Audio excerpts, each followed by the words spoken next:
ಹಾ, ಉಡುಪಿಯಲ್ಲಿ ಇದೇ ತಿಂಗಳ 20, 21, 22ನೇ ತಾರೀಕು 3 ದಿನಗಳ ಕಾಲ ಒಂದು ಸಮಾಧಾನ ಮಹೋತ್ಸವ ಅನ್ನುವಂತ ಕಾರ್ಯಕ್ರಮ ಮಾಡ್ತಾ ಇದ್ದಾರೆ. ಅದರಲ್ಲಿ ನಮ್ಮನ್ನೆಲ್ಲ ಸಮಾಧಾನ ಮಾಡ್ಲಿಕ್ಕೆ ಎಲ್ಲೋ ತಮಿಳುನಾಡಿನಿಂದ ಯಾರೋ ಒಬ್ಬ ಪಾದ್ರಿಯನ್ನ ಕರೆಸ್ತಾ ಇದ್ದಾರೆ.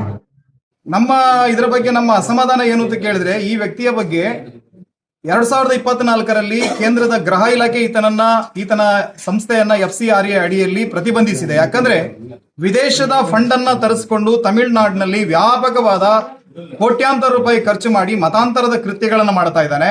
ಶಾಲಾ ಕಾಲೇಜಿನ ಆವರಣಗಳನ್ನು ಬಳಸಿಕೊಂಡು ಮುಗ್ಧ ಮಕ್ಕಳ ಮನಸ್ಸಿನಲ್ಲಿ ಕೂಡ ಮತೀಯ ವೈಷಮ್ಯವನ್ನು ಬಿತ್ತುತ್ತಾ ಇದ್ದಾನೆ.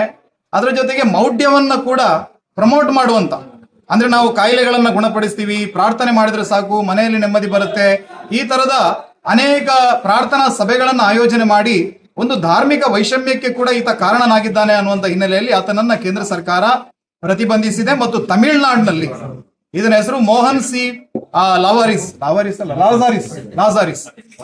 ಅವನು ಕೇರಳದಲ್ಲಿ ಬಹುಶಃ ತಮಿಳುನಾಡಿನಲ್ಲಿ 7-8 FIRಗಳು ಈತನ ವಿರುದ್ಧ ದಾಖಲಾಗಿದೆ ಮತ್ತು ಕೋರ್ಟ್ನಲ್ಲಿ ಬೇಷರತ್ತು ಕ್ಷಮೆ ಯಾಚನೆ ಮಾಡಿದ್ದಾನೆ. ನಾನು ತಮಿಳುನಾಡು ಸೈತಾನನ ನೆಲೆಗಳು ಅಂತ ಹೇಳಿಕೆ ಕೊಟ್ಟು ಬಹಳ ದೊಡ್ಡ ತಪ್ಪು ಮಾಡಿದ್ದೇನೆ, ಅದಕ್ಕೆ ನನ್ನನ್ನು ಕ್ಷಮಿಸಬೇಕು ಅಂತ ಹೇಳಿ ನ್ಯಾಯಾಲಯದ ಮುಂದೆ ಕ್ಷಮೆಯನ್ನ ಯಾಚನೆ ಮಾಡಿದಂತ ಒಬ್ಬ ಅಪರಾಧಿ. ಆತನನ್ನ ಉಡುಪಿಯಲ್ಲಿ ಕರೆಸಿಕೊಂಡು ಇಲ್ಲಿಯ ಕೆಲವು ಸಂಘಟನೆಗಳು ಪ್ರಾರ್ಥನಾ ಸಭೆಯನ್ನ ಆಯೋಜನೆ ಮಾಡ್ತಾ ಇದ್ದಾರೆ. ಬಹಳ ಬೇರೆ ಬೇರೆ ಕಡೆಗಳಿಂದ ಹಿಂದುಳಿದ ಸಮಾಜದ, ಶೈಕ್ಷಣಿಕವಾಗಿ ಹಿಂದುಳಿದಂತ ಮುಗ್ಧ ಜನರನ್ನ ಈ ರೀತಿ ಬಸ್ ಅನ್ನ ಮಾಡಿಕೊಂಡು ಅವರನ್ನೆಲ್ಲ ಇಲ್ಲಿ ಕರ್ಕೊಂಡು ಬಂದು ಒಂದು ದೊಡ್ಡ ಮತಾಂತರಕ್ಕೆ ಪ್ರಚೋದನೆ ಕೊಡುವಂತ ದೊಡ್ಡ ಮಟ್ಟದ ಪ್ರಾರ್ಥನಾ ಸಭೆಯನ್ನ ಉಡುಪಿಯ ಹೃದಯ ಭಾಗದಲ್ಲಿ ಇವರು ಮಾಡ್ತಾ ಇದ್ದಾರೆ. ಈ ಕಾರ್ಯಕ್ರಮಕ್ಕೆ ನಮ್ಮ ಬಲವಾದ ವಿರೋಧ ಇದೆ. ಈ ಕಾರ್ಯಕ್ರಮಕ್ಕೆ ಯಾವುದೇ ಕಾರಣಕ್ಕೂ ಕೂಡ ಜಿಲ್ಲಾಡಳಿತ ಮತ್ತು ಪೊಲೀಸ್ ಇಲಾಖೆ ಅನುಮತಿಯನ್ನು ಕೊಡಕೂಡದು.